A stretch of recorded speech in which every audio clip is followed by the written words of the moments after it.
Saludos, ya estamos en Presencia, el programa que le acerca a maestros destacados de todas las ramas del saber. Hoy, desde un importante centro de estudios de la Universidad de La Habana.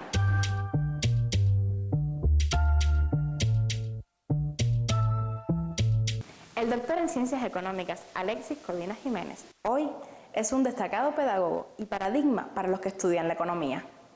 Su jovialidad, una enciclopedia. su sentido del humor. Maestro, profesor por excelencia.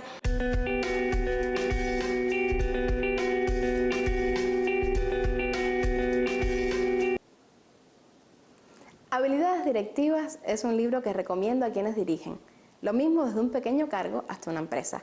Su autor es el destacado profesor Alexis Codina Jiménez. Gracias, profesor, por recibirnos en esta, su segunda casa. Muchas gracias. Sí, porque hoy estamos en el Centro de Estudios de Técnica de Dirección de la Universidad de La Habana, en el cual el profesor Codina fue su director fundador. Comenzaré por donde quizás debería concluir, pero asumo la responsabilidad. ¿Qué motivó la creación del Centro de Estudios de Técnicas de Dirección en el 1988? Una intervención del comandante jefe el 26 de julio del año 84, donde planteó que las técnicas de dirección en el mundo se estaban desarrollando y que era imprescindible que nosotros conociéramos eso y la difundiéramos. A partir de ahí empezaron intercambios con especialistas de diferentes países hasta que estábamos en condiciones de iniciar la creación del centro que se hizo en marzo de 1988. Esos eran los antecedentes. Para usted, personalmente, ¿qué significa este centro? Bueno, significa mucho porque bueno, yo fui el fundador y lo dirigí los primeros 18 años y por tanto le he dedicado una parte significativa de mi vida y todo lo que he producido desde el punto de vista intelectual y las cosas que he podido haber hecho de utilidad están asociados con este centro en los últimos 28 años que cumplimos este año ya. Profesor Codina, usted le ha dedicado a la Universidad de La Habana y en especial a la Facultad de Economía más de la mitad de su vida. ¿Por qué prefirió enseñar? Realmente la dinámica de la revolución no hacía posible que uno decidiera las cosas. Entonces las ocupaciones de las que uno se encargó estaban dadas por tareas que le encomendaron a uno. Y en un momento determinado me seleccionaron para entrar en los equipos de investigaciones económicas y a partir de ahí también me sugirieron que trabajara en actividad docente y bueno, cuando me empecé a trabajar en esa actividad me sentí, me gustaba. Esa es la razón. ¿A quién le debe el gusto por las ciencias económicas y el arte para transmitir sus conocimientos? A nadie puedo culparlo o reconocerle la influencia en eso. También son circunstancias. Yo tuve que empezar a trabajar cuando tenía 14 años para poder ayudar a mi casa porque mi padre estaba desempleado en el capitalismo. Y el único estudio que podía hacer simultáneamente con el trabajo era el de la Escuela de Comercio. Entonces la Escuela de Comercio, ahí me hice contador, empecé a trabajar de contador y el acceso a la carrera universitaria que estaba conectado con esos estudios era el de economía y así fue como entré en economía. Y si fueron circunstancias a las que la vida le va conduciendo a uno, ¿no? en su desarrollo. Profesor, al inicio de esta entrevista hablábamos de uno de sus libros, quizás el más reciente, pero no el único. Háblame del título Inteligencia Emocional para el Trabajo Directivo.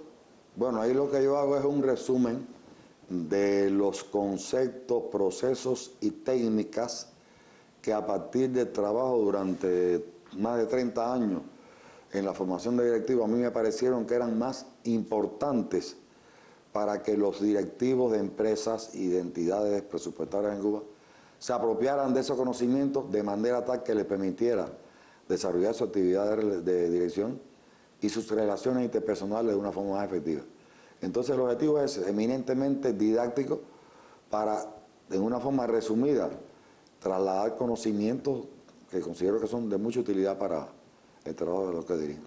Pienso que para lograr escribir tantos artículos y libros es necesario investigar mucho, ¿no le parece? No, para escribir cualquier cosa hay que leer mucho, sintetizar, resumir, extraer ideas esenciales, relacionarlas. Efectivamente, no se puede escribir hasta que uno no tiene procesado un volumen grande de información y tiene la seguridad de poder contar con algo que resulte útil y de interés para las personas. Sí, ese es el trabajo principal de investigación que requiere la escritura de cualquier material didáctico, docente, profesional. Hay que destacar, reconocer y tener en cuenta que esa es parte fundamental de la actividad de un profesor universitario. Porque el profesor universitario que no se mantenga sistemáticamente estudiando, investigando, analizando lo último que se ha publicado y convirtiendo eso en un recurso didáctico, lo único que va a poder hacer en las clases es repetir lo que dicen los libros. La investigación es lo que le da un valor agregado a ese conocimiento, lo que le permite a uno integrar cosas que además resulten realmente de interés para los públicos con los que trabajamos, sean estudiantes de pregrado, de posgrado, de equipos directivos. Esa es la realidad del trabajo universitario, es parte, es natural. Aparte de que constituye un elemento esencial de nuestro trabajo, la universidad te crea condiciones para que uno pueda desarrollar ese trabajo, que trabajando en otro organismo, con otra actividad, no sería posible, ¿no? Bueno, pues yo también estuve investigando y sé que cuando usted era un adolescente sus aspiraciones profesionales no eran las mismas. ¿Me puede contar qué ocurrió? Yo quise ser médico, me gustaba la medicina, porque veía en la medicina una actividad muy humana, muy útil, de mucho interés, de mucho impacto inmediato de utilidad. Pero bueno, las circunstancias de la vida me lo prohibieron, no me lo permitieron. Y tuve que empezar a trabajar muy temprano en otra dirección. Sí, efectivamente, es así, me hubiera gustado mucho. Entonces, si volvieran a nacer, ¿cuál sería su opción? Bueno, me resultaría difícil porque ya con la experiencia que tengo y con la identificación que tengo con mi actividad profesional, me resultaría difícil pensar en otra cosa. Aquellos momentos en que yo pensé que medicina me gustaba más, no tenía la información, el conocimiento ni la experiencia que tengo ahora de esta esfera de trabajo también apasionante, ¿no? Muchísimas gracias por estar con nosotros hoy. No, gracias a ustedes por darme esta oportunidad. Recuerde que está viendo Presencia, el programa que le acerca a maestros destacados de todas las ramas del saber.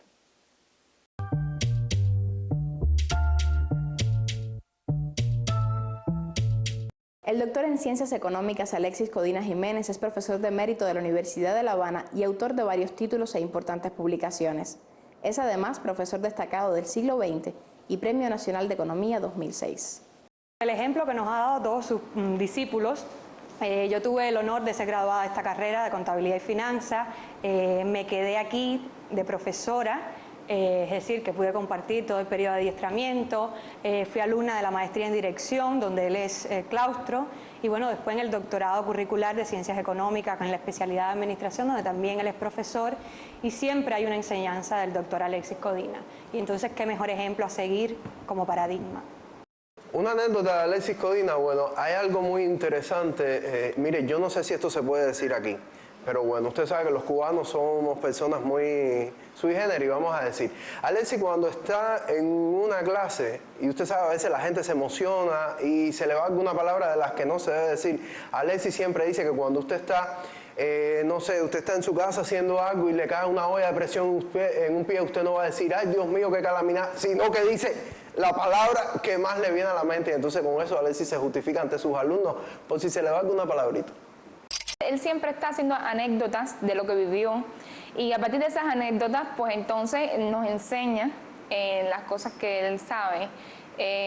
También es una persona con una gran consagración al trabajo. El profe Alexis es uno de los que se va de noche, casi siempre es el último que se va del centro, trabajando ahí en su computadora, bajando artículos de internet. Es una persona muy dispuesta a compartir todo lo que sabe. Cuando uno se acerca a él solicitando una información que necesita para cualquier curso, algo que uno estudiar, pues él enseguida comparte toda la información que tiene, es decir, sin poner un pero, un obstáculo, sino que está dispuesto a compartir y es una persona dispuesta a aprender todo el tiempo. Realmente es una persona que deja ser, es decir, como director recuerdo que es una persona que no te dice cómo hacer las cosas, sino es una persona muy pragmática, muy práctico. Él te dice lo que espera, los resultados que quiere obtener y te deja libre hacer las cosas, a cada uno encontrar sus propias herramientas y mostrar resultados. Cuando yo empecé a trabajar acá, Alexis a pesar de que mi nombre, o sea, todos me llaman Lili, mi nombre es muy fácil, Alexis no se podía acordar de mi nombre. Alexis conoce a mi abuela y a mi mamá, que son igual profesoras aquí en la universidad, y siempre me decía la nieta de la abuela o la hija de la madre. Y a mí me daba mucha gracia, y a todos nuestros compañeros de trabajo también, porque nadie entendía cómo él no se podía aprender un nombre tan sencillo. Y él decía que para qué, que no valía la pena si él podía seguir diciendo la nieta del abuelo, la hija de la madre, y que él tenía mucha edad, y a esa edad había que permitirle no aprenderse los nombres de los demás. Como verá, un buen ejemplo es, y será siempre, constante presencia. Nos vemos.